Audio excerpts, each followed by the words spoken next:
आदरणीय नरेंद्र मोदी जी केंद्र में उनकी सरकार और देश की जनता को यह उम्मीद कि भारत विकसित राष्ट्र बनेगा, राज्यों का असमान विकास, मानव विकास सूचकांक को और बेहतर बनाना, देश के आम आवाम के जीवन दशा में बदलाव हो, राज्यों के बीच असमानता दूर हो, यह अपेक्षा तो है ही। तो ऐसे काम किए जाने के लिए कड़े फैसले लिए जाने तो आवश्यक हैं।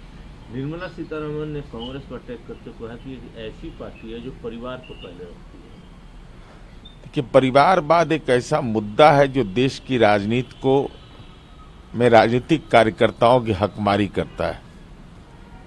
किसी खास परिवार में जन्म लेने के कारण एक राजनीतिक पार्टी लोग बना लेते हैं, जाति और धर्म के नाम पर समर्थन हासिल कर लेते हैं। तो वैसे लोग तो देश की जनता के लिए एक राजनीति के ऐसे विषाणु बन गए हैं जिस विषाणु पर राजनीतिक कार्यकर्ताओं को तो वज्रपात करना ही चाहिए। जयंत चौधरी ने कहा कि जिस तरह से चौधरी चरण सिंह जी को भारत रत्न दिया गया, अब कुछ डिनाय करने के लिए बचा नहीं है। जब उनसे पूछा गया कि आप एनडीए में आ सकते हैं, कि चौधरी चरण सिंह किसान आंदोलन के प्रणेता रहे हैं और अक्खड़ स्वभाव के समाजवादी रहे हैं, तो उनको भारत रत्न दिया जाना एक लंबे समय के बाद यह तो एक गौरव का विषय है ही, लेकिन साथ ही साथ अब राजनीतिक फैसला है राष्ट्रीय लोकदल का।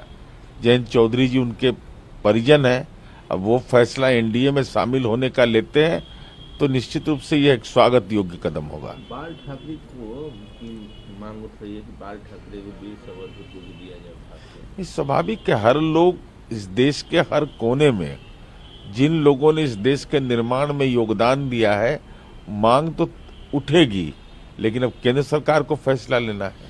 व्हाइट पेपर जो रखा गया, नीरज जी इस पर अपोजिशन कहते हैं कि ये पॉलिटिकल मैनिफेस्टो है, वहीं पीएम ने कहा है कि इसमें पूरी सच्चाई रखा है। ये पॉलिटिकल मैनिफेस्टो है तो मैनिफेस्टो पर ही चुनाव होता है ना।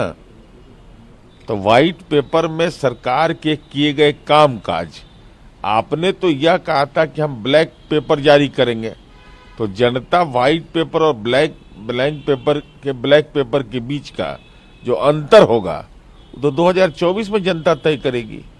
हल्द्वानी में जो घटना घटी उसमें अब खबर आ रही है कि 6 लोगों की मौत हो गई है।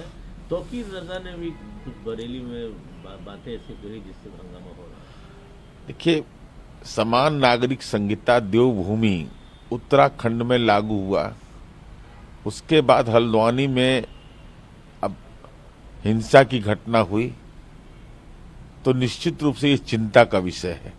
पर्यटन के क्षेत्र में उत्तराखंड की भूमिका देवभूमि है, प्राकृतिक संसाधनों से भरपूर है। तो ऐसे में किसी को उपेक्षा का भाव किसी के मन के अंदर पैदा हुआ है तो इसको दूर किए जाने की आवश्यकता है। ज्ञानवापी मामले पर तौकीर रजा जेल भरो आंदोलन शुरू कर रहे हैं।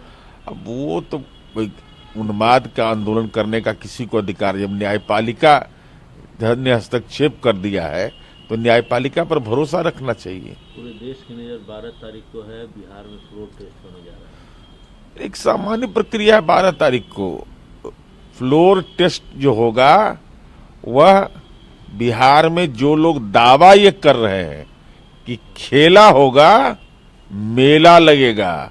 अब मेला ऐसा लगेगा कि जो महागठबंधन के घटक दल हैं, हालात यह है कि कांग्रेस के विधायकों को मंदिर मंदिर ले जाकर के तेलंगाना में कसम खिलाया जा रहा है कि महादेव का कसम खाओ कि तुम पार्टी के साथ रहोगे।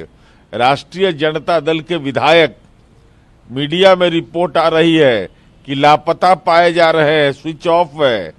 तो जिनका मोबाइल ही स्विच ऑफ है, जिनको मंदिर मंदिर कसम खिलाया जा रहा है, तो स्वाभाविक है माननीय नीतीश कुमार जी का काम बोलता है और उसका असर 12 तारीख के फ्लोर टेस्ट पर दिखाई पड़ेगा।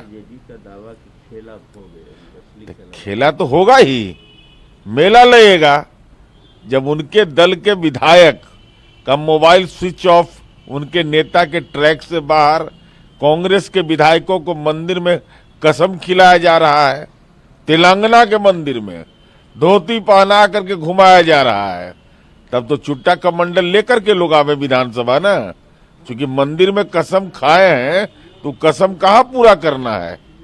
तो उस कसम की कसौटी पर अगर कोई राजनीतिक पार्टी अपने राजनीतिक कार्यकर्ता को कस रही है तो यही शर्मिंदगी की हद है।